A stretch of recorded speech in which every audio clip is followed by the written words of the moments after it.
Ma'am, pwede po mag-CR? Bawal! Ma'am, ba't bawal? Di ba sinabihan ko na kayo na tuwing break time na kayo pwede umihi? Bakit parang kasalanan ko na hindi ako naiihi ng break time? Naorasan ko ba kung kailan ako maiihi? O di sana may alarm clock sa pututoy. Nahihilo po ako, ma'am. Hay nako, kaka-cellphone mo yan. Pati ba naman ikaw, ma'am? Nanay, bakit Hello po, dito po ba yung clinic? Ha, yes.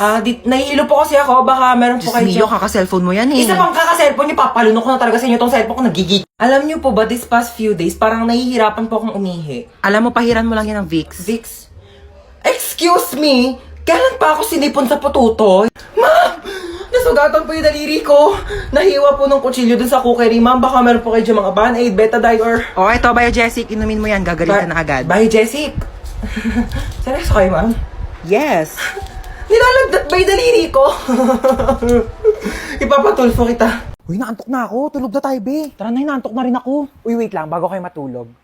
Alam niyo bang dating sementeryo itong bahay namin? Ano ba yan? Mananakot, pe! Oo nga. Kaya madalas may nagpaparamdam talaga dito sa bahay, lalo na dito sa kwarto ko. Ba yan? Paano na kami matutulog niyan? Hindi, wag na kasi. Hindi, tama na, natatakot na kami. Nakasilip sa bintana. Uy, bewa! Charot lang, itong mga tong OA. Ang aga nyo naman kasi antokin. Niliteral nyo naman yung sleepover. Ano, matutulog na lang talaga tayo. Kaya nawala na yung antok ko sa pananakot mo. Manood ka tayo ng movie. Yung horror. Ang mahuli, hahabulin ang multo! Wait lang!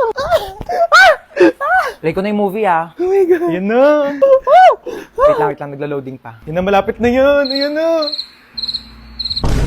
Ba yan, ang tagal. Nawala na yung takot ko. Mas nakakatakot pa talaga yung loading. Ayan na! Ayan na!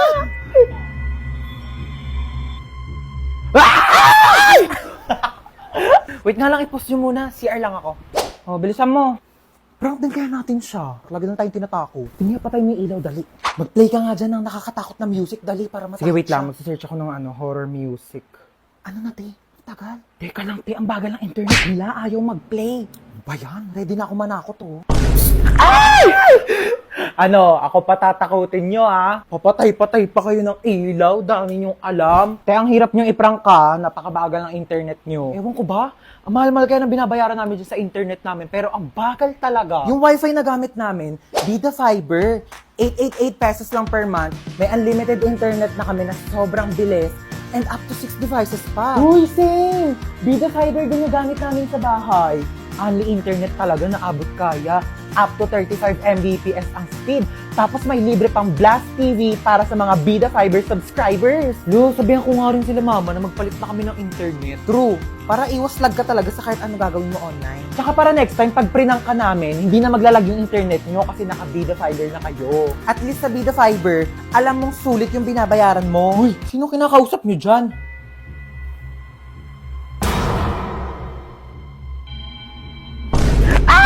Ay!